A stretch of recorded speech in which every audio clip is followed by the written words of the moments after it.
Welcome,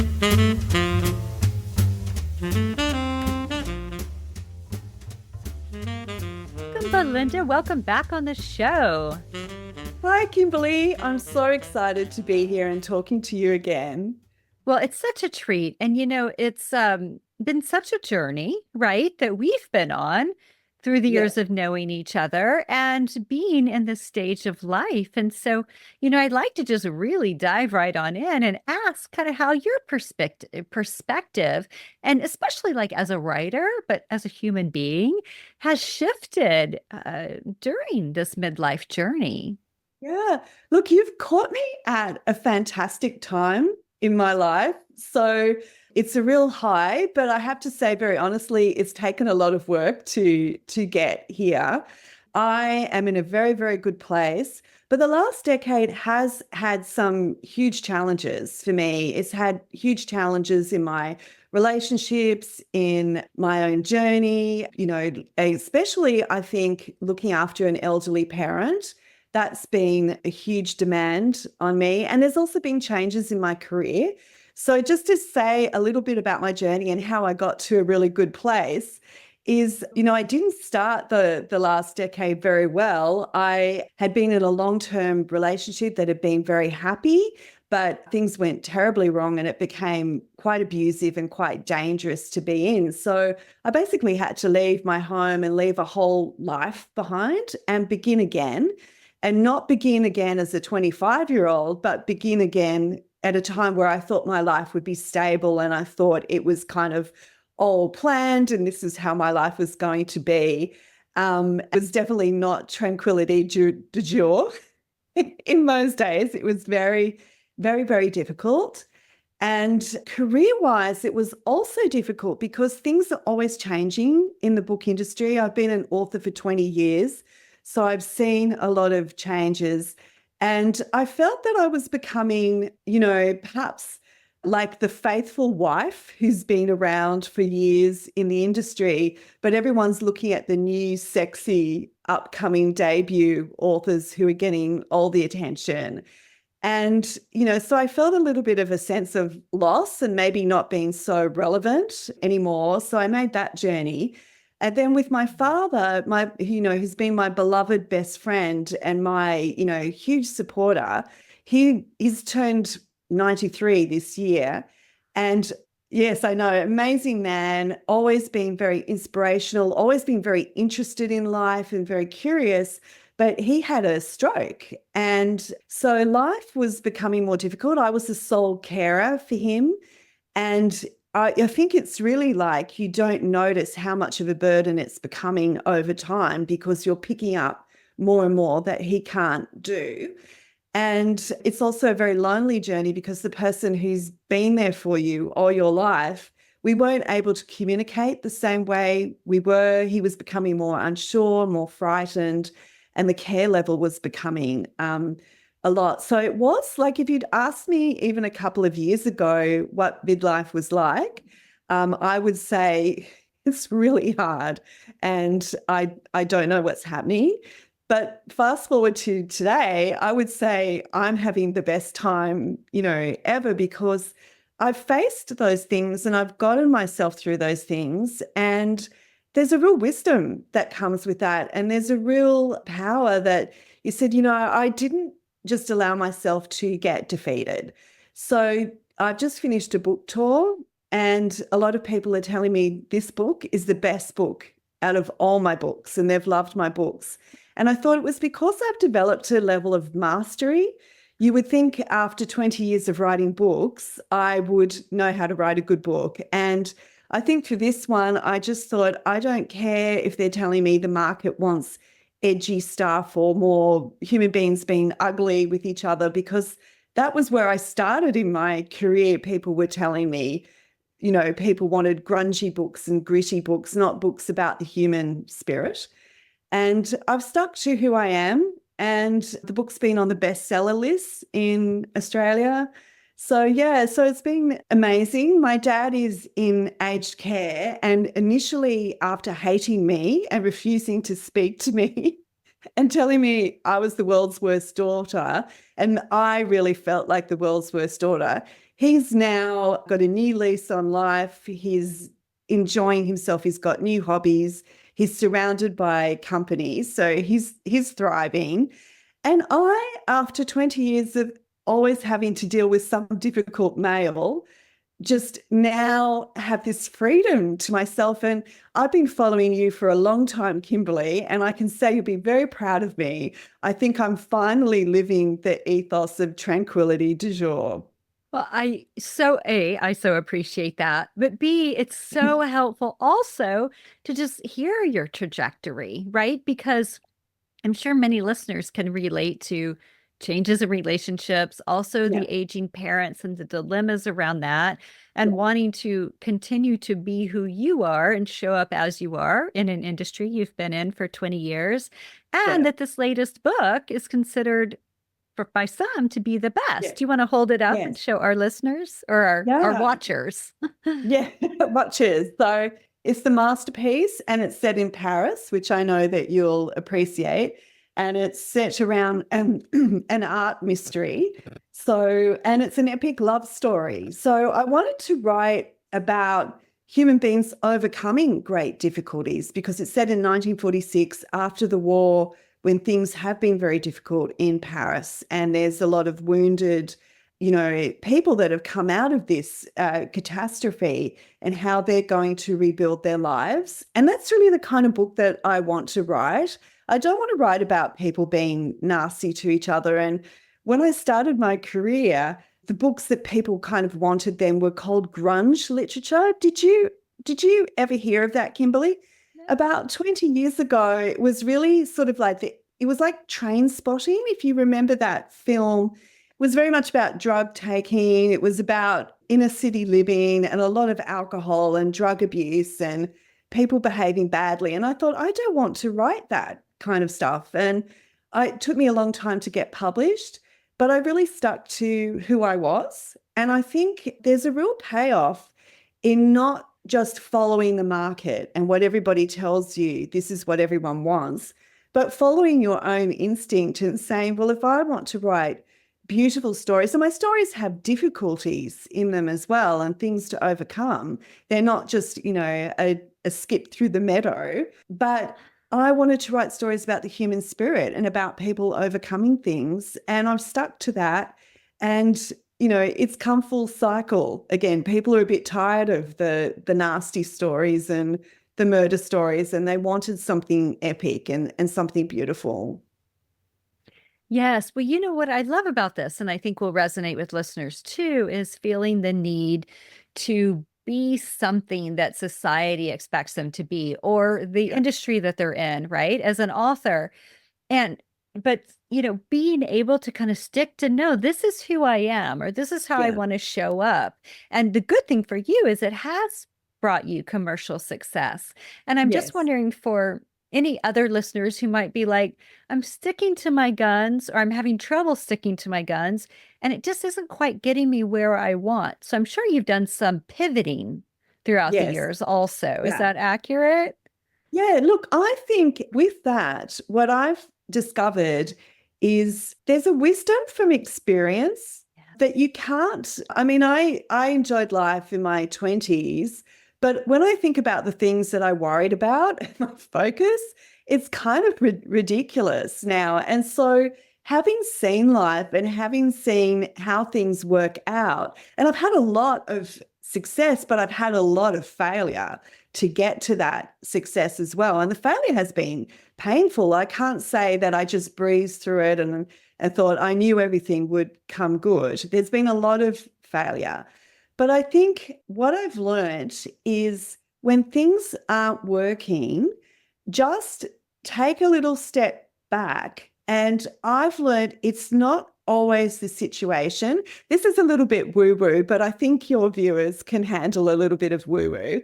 I like to just step back and surrender and trust and ask for guidance. And I do a lot of meditation, and I feel that meditation doesn't just relax you or help you to respond calmly to life. I think meditation takes you into a far deeper wisdom than you have when you're living at a conscious surface level.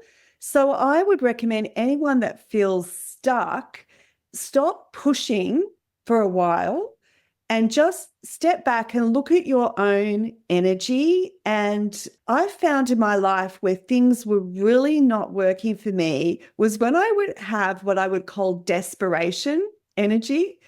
And desperation, anybody that's been on a date, there's nothing worse than being on a date with someone who's desperate. It really is the most, as nice and whatever as they may be, you can't see any of it. All you feel is this huge desperation energy that makes you just want to run a mile.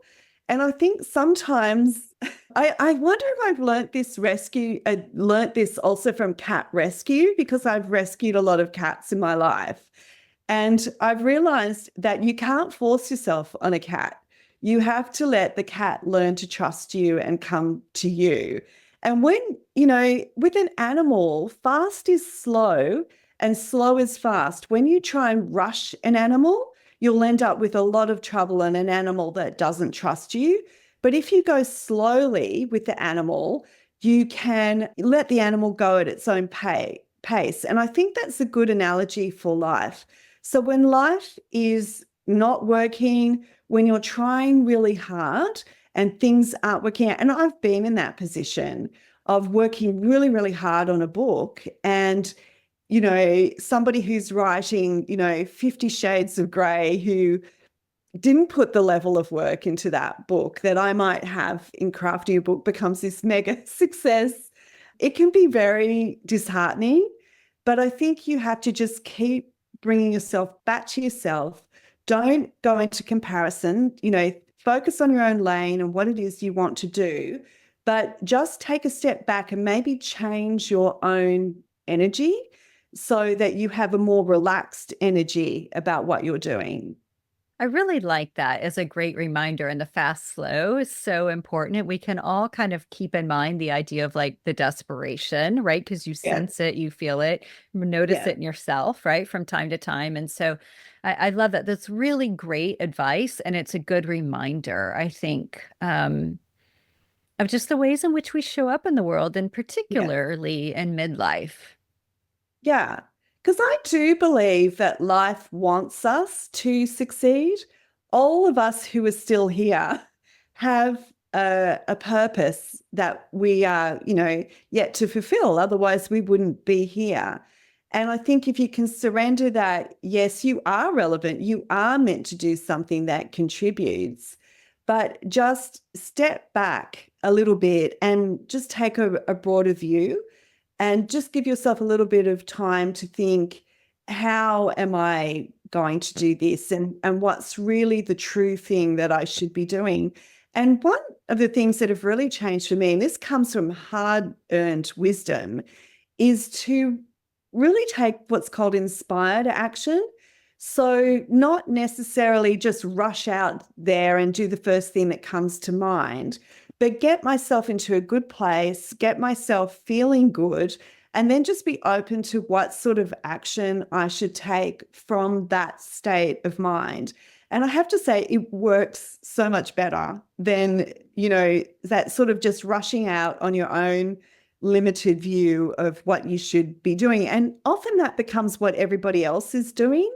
Do you know what I mean? Like everyone else is doing this and everyone else is doing that, and I should change what I'm doing and do that. Sometimes just going along your own path, it may take you a while, but if you're interested in something and you find something fascinating, you can be sure that there are other people who do too. And you want to attract those people.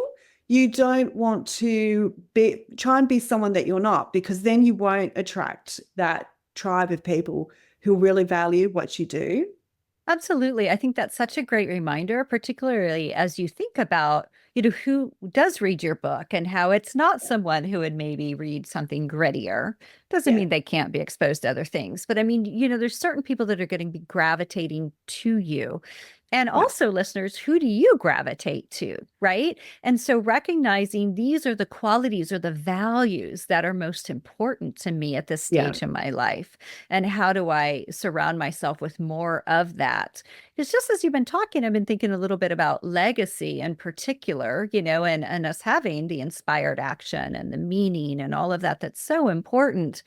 And so it's like, how do we keep in mind, I mean, kind of, the legacy, the inspired action that we want to do in day to day, and then the legacy of kind of like the big picture.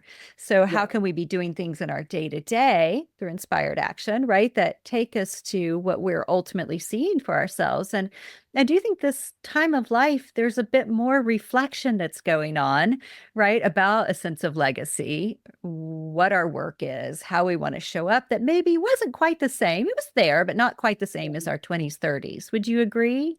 Yes, absolutely. I think when I was younger, yes, I was very friendly towards other people, but I was probably more individualistic.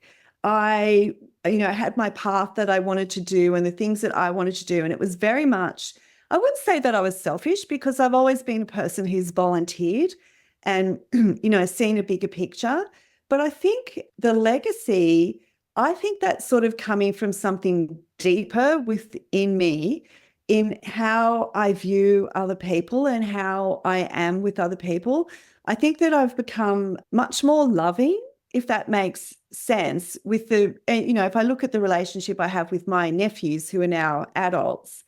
And I think that it's a loving energy that's aware of the things that they're dealing with in their 20s and being able to come at it with a loving sort of energy and wisdom.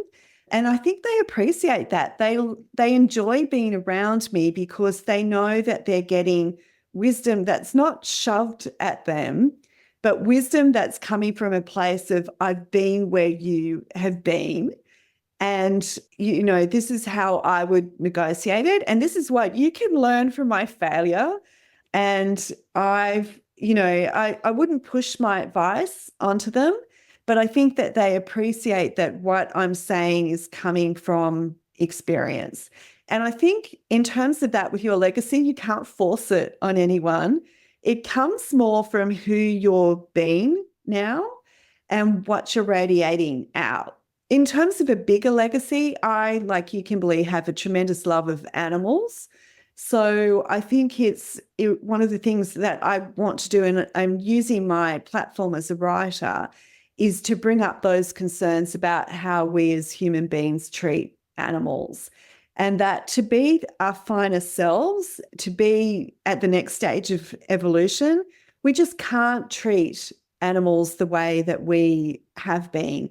Factory farming is absolutely horrific. It's no way to treat a living being.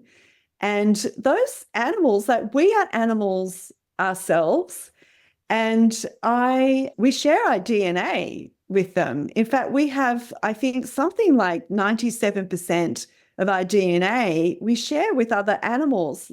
We have so much more in common. And so I guess that's the message that is very important to me, to get that out into the world as much as I can, to share that. And I think my all-time hero for that is Jane Goodall, in how she is in the world and how she is as an elder. And so I look at that. A lot of us can fear coming, because I think she's in her 90s now and still this beautiful being, and so has so much grace in how she talks to people, and yet very passionate about how she leaves the planet for everybody else coming after her. And so for me, that's a reason not to fear aging, to see that you can be relevant. Like, she speaks so gracefully in that very English way of hers. She's not using, hip language. She's not trying to be 20 years old. She's being totally authentically herself, but I think she's really looked up to by all sorts of generations because she's very genuinely herself. And she has a whole life experience to speak with authority. And at a time where a lot of women feel that they're irrelevant, she has remained relevant by being herself. What a beautiful example. And I was just note to self. I saw that she was doing some speaking engagements in the States, and I was like, I have to go. So I just I'm gonna write down to do that and look for what else there might be after our interview, because yes, she is such an idol. I mean, Yeah. absolutely what amazing work she's done in the world, such Yes. contributions to animals and the Yeah. environment. And I think that's the thing, that when you really have passion, a passion and a desire, I was actually thinking that the difference between an achievement and an accomplishment, an achievement is something that you've reached a goal, but an accomplishment is really not just reaching a goal, but who you became in the achievement of that goal, like what sort of person. So I look at an elder like that as she's not just a person who's achieved, but she's a person who's accomplished things in the being that she's become. So I've actually recently, with a friend of mine, launched a newsletter on Substack called The Intentional. And that was my way of giving back some of the wisdom that I've learned over the past few decades, because I had been in my younger years very goal orientated. And for me, that's different to what I would describe as being intentional about your life. Being intentional is so much more about who you are showing up as. So when I wake up in the morning, I'm not so much about what do I have to achieve and these goals, because they can be fun and they can give you direction, but they're not actually things that can really fill you up. It's really who you are showing up in, as you know, in the world. So my friend Kelly Morton and I, she's a designer, and we decided, why don't we just do this weekly newsletter? It's not trying to build up any profile for ourselves. It's just a way of giving back to people wisdom that we've come up with. So we release it every Friday, and it's journal prompts to get people thinking more about who they're being and how they're showing up in the world, and to be happier and to feel good, because that's definitely, as we've been talking about, something that I think a lot about is, you know, being in that space of inspiration. As a writer, I'm always asked, what inspired you to write this book? And there's this sort of idea that inspiration, like it's the heavens open, like, ta-da, and this little package comes down of inspiration, and there you are, ready to write your book. And you've sort of been living this mundane sort of existence until the clouds opened. But I've become a lot more aware of living every day in an inspired state and in a creative state, and then producing things from that state that I've been. So that was really the idea behind our newsletter, The Intentional. It's who you're being and how you're living every day and what sort of state you are in every day. So that's been a lot of fun to do that. And I think it's just a very small thing, but I think that's a little bit of a legacy as well. Like when you've learnt things, share them with other people. Yes, I love that. And listeners, subscribe because it's amazing. I Thank subscribe. you. And yeah, and I love that you just recently started that. And one thing that you just said too that's so powerful. I was in a training recently for ACT, which is a type of therapy, acceptance commitment therapy. And one thing that they kept emphasizing, and I really, really like this, is that the model is not, it's not an outcome, it's a process. Right. And if you Yes. think about it, it seems kind of similar to achievement, right? Versus what was the other one? Achievement and Accomplishment. accomplishment, Yeah. right? But yeah, because I even think that of like the work that I do, say like with the coterie, and we have all these different modules, mindfulness, mental health, compassion. And it's not like wherever like, okay, check done, or I've got all that, right? It's a Yeah. process, not an Yeah. outcome. And so it's like, how can we keep that in mind as like being a lifelong learner, but also recognizing there's not always a destination in mind. You're Yeah. not ever check, I have compassion down. Do you know what I mean? Yes. Yeah. Look, absolutely. And in fact, somebody said something to me a couple of weeks ago that's really stuck in my mind. A miserable journey will lead to a miserable destination.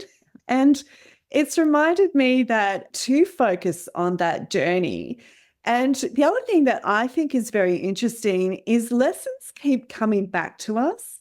Like we think, oh, I've got that down pat and I'll never have to deal with and never have to deal with another toxic person is sort of the lesson that I think that I've learned forever. But they still come into your life, but you have to look at that and say, okay, what's all my wisdom for dealing with this? The computer now has a storage for, it's not seeing it for the first time. How am I going to react differently? How am I going to, deal with this situation with the wisdom that I have? And I think that becomes part of your journey as well. So there will always be challenges.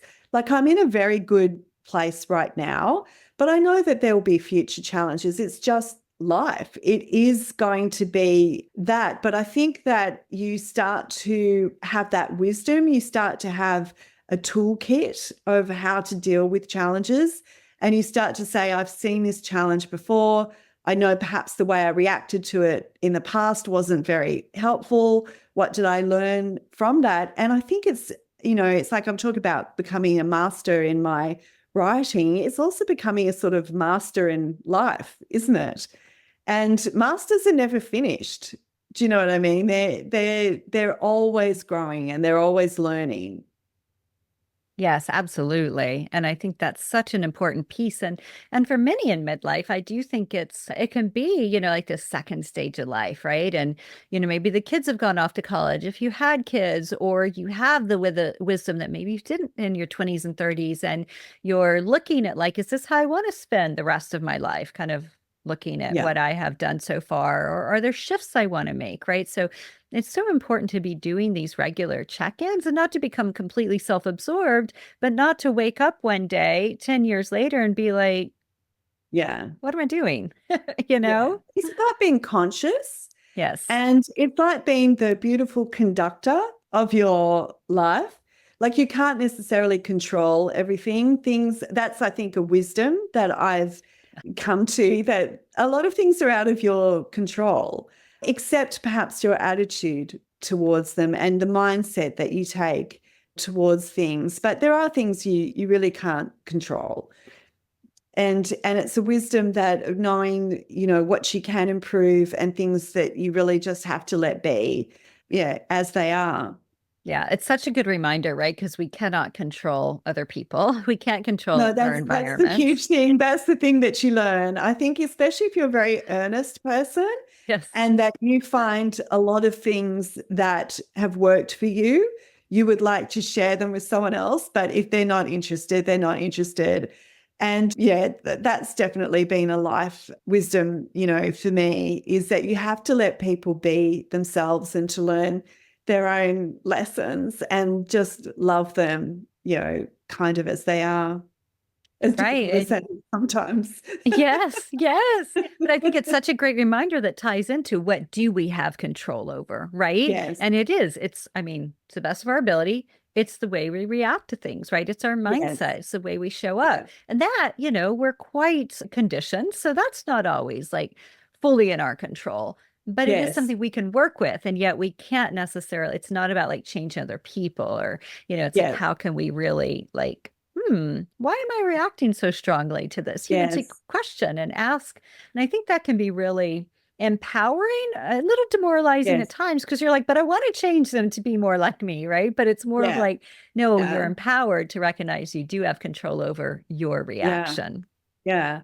When I was on tour with my publicist, we had this interesting discussion saying that it's very easy to see what other people need to do to change their Yeah. situation. Yeah. But when it Yeah. comes to ourselves, it's enormously difficult. And it's because we're very convinced of our truth. Do you know what I mean? We're very convinced that our situation is this way and this is the way to solve it. And someone looking from the outside could tell us, no, it isn't. But we're so convinced of our own ideas and our own beliefs. And it's hard enough to change our own beliefs and to try something different and to get over our own track of doing something. So I think, look, that's work enough. So it's better to lead by example, I think. So it's no use, getting someone else, telling them that they need to do something differently or they could do something differently while you yourself have an issue that is blaring out to them that you really need to fix. So I've actually recently had this thought more in my mind of mind your own business. And so when I want to jump in there and be over enthusiastic and helpful to someone else, I sort of think mind my own business, not in a way that I don't care about them, but it reminds me that I have like my own housekeeping to do and to attend to that. And then I can be an example for people, which is so much more powerful than, being a fixer, which is what I've been a lot. Yeah. And you You have know, so much more energy when you don't try to fix everybody else. totally. Well, it makes me think of how, as a therapist, but also just as a human being, one of the things I've learned is when people are sharing a challenge, it's like to ask, well, do you want to explore this deeper and come up with like kind of next steps, or do Yeah. you want to be heard? And because Yeah. sometimes it's like we'll jump right in, oh my gosh, XYZ, and they're like, they can't even because they're so dealing with the emotion of it.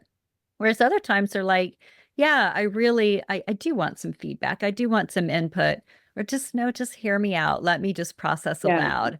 So that's a really good point. Yeah. And also not to rush people. Sometimes people will figure things out. I mean, I've learned to see that with my nephews as well. Like sometimes I want to rush in there and help them, but I sometimes have to step back and say, part of mastery of life is having problems and figuring out the solution. That's our brains. And sometimes it's just enough to know that you've got somebody who's in your corner and who believes in you and believes that you'll figure it out. Sometimes that's more useful to have than somebody that jumps in and solves the problem for you. So I think that's part of wisdom as well, is don't rush things. Sometimes things have to just take their own cycle. When my father first went into aged care, I've always had a really good relationship with my father. And I chose this beautiful place with lots of activities. And when I was walking around there, I was thinking, gosh, Dad's going to really enjoy this. And he's going to enjoy doing that. And he's got such a nice room and it's such a nice garden there. It's going to be just wonderful. And I had this picture of, how wonderful it was going to be. But it was a huge adjustment from somebody who's been very independent, and he rebelled. And he was like, and I felt like that parent that takes their child to, preschool or kindergarten, and their child is the worst behaved child out of everyone. And my dad is such a nice person. He's such an uplifting person for other people, but he was behaving so badly. And he was always trying to, like, he's not a prisoner. He's free to leave if he wants, but he was always trying to escape. And, it was like the Shawshank Redemption. I was sure that he was stealing a spoon at dinner and digging behind a painting. And but the nurses there said, don't worry, we've seen all this, and he's going to realize that he's safe. His routines and his things have all changed, and his daily things change is difficult for any of us, but when you're older, change like that can be an enormous difficulty. But they were like, don't worry, it will pan out. And I was like, oh my God, my father hates me. Our relationship has changed. This is the end of it. And I felt really awful, but he did settle in. And now he doesn't, there was never any problem. It's fantastic. I'm happy. So sometimes we have to allow that, that chaos to happen in someone's life. And they need to sort it out themselves. Like he needed to come to that position himself that, hey, this is actually pretty good and this is a lot of fun. I couldn't force that on him. I love his revisionist history. Oh no, it's always been amazing. I'm so happy to be here. I was never any problem. What are you talking about? So Oh, yeah. that's funny. Well, Belinda, one of the questions, or really the last question that I love to ask listeners, and you've been asked this many times before, And I feel like we've touched on it a little bit in today's interview, but the name of the podcast, Tranquility du Jour, and it does seem like you're in a really good time, right, in your Yeah. life. And it does feel as if so much of your past, the challenges have led to like this like deep knowing wisdom, and ability to reflect and be content with where you are right now. So I'm wondering from like daily practices sort of things, how you're Yeah. finding tranquility in your everyday, especially after a book tour and Yeah. parenting kitties and all the things, right, that go into your life. Yeah. Look, for me, the morning is really important. So I'd rather get up earlier than have a rushed morning, because I feel that if I rush in the morning, my whole day becomes this rush. But it depends where you are in your life. Sometimes if you do have children, you have to get off, to school. That's, that is just what you may have to do. But I think I'm at this point in my life where I don't have to rush in the morning unless it's to catch a plane. And so I try to make that morning time just a little bit more peaceful, just a little bit slower. So I do start off with a cup of tea and I try to read something really positive. And I do meditation, because meditation just sets my day off really well. It really, it puts me in a good place, and it helps me create, with my creativity as well. So those things are really things that I don't compromise. I do get exercise somewhere into the day. I love dance. I do flamenco and belly dance. So I may practice those. I live in a beautiful place with a lot of nature, so I will definitely take advantage of that when the weather is beautiful and go for a walk. Otherwise, I'll do, cardio or weights. Those things are just the things that keep me, they're like my little signposts through the day that really keep me grounded and happy. Yeah, so those things are the most important thing. And then the other thing I would say that's very important for me in this stage of life is to hang around people who are happy and joyful and playful, and to make sure that you stay in contact with them. The type of people that are not right for me at this stage in life are the people who only live in the past. Like remember when this, and I remember this. And it's like they haven't got anything to look forward to now and in the future. So I think that friends that are really excited about where they are now, even though they may have all the difficulties that come with midlife and the responsibilities as well, I even had friends to laugh with about my aging father. As heartbreaking as it was, we could sometimes laugh at the funny side of it as well. So for me, there's things that I like to do for myself that keep me in a good place, but also the kind of people that I'm, surrounding myself and that I'm spending time with is very important. Yeah, it's so important, right? Birds of a feather flock together, that saying. Yeah. But it really is, Yeah. I mean, A, it's harder as we're older to develop the relationships that maybe we had like in school or whatever when we were with the Yeah. same people all the time. But especially then you're like, okay, but I have to narrow it down to those that when I leave the experience, I'm not depleted, or I feel Yes. like there was an equal exchange of inspiration or information and it didn't feel Yes. one-sided, or, it's just like there's a lot to juggle. And I Yeah. think it's so important. And this is like when we get to this stage in life, we're like, I just don't have time for that. Right. Yeah. And I think that's a Yeah. big piece. So thank you for bringing that up. Yeah, it's very important. I think many of us have learned, through making errors, that it's not going to serve you or the negative person to invite them into your life. You don't want to listen to their negativity. So they're better off finding someone else who will complain with them. It's not going to be a productive relationship. And it's not being heartless. It's just being wise about, what's going to benefit both of you. And a negative relationship is not going to benefit either of you. So, they may actually, I've realized some people are happy complaining. They actually find happiness in complaining. So let them find other people who also enjoy complaining and let them be happy together. But if that's not what you want to be, then you have to be very focused on the people that you want to be, because they can change your life. Right. And you want to make sure that you're around people who are playful and fun and interested in this time of life. Whatever the difficulties are, they still see that there's things to look forward to.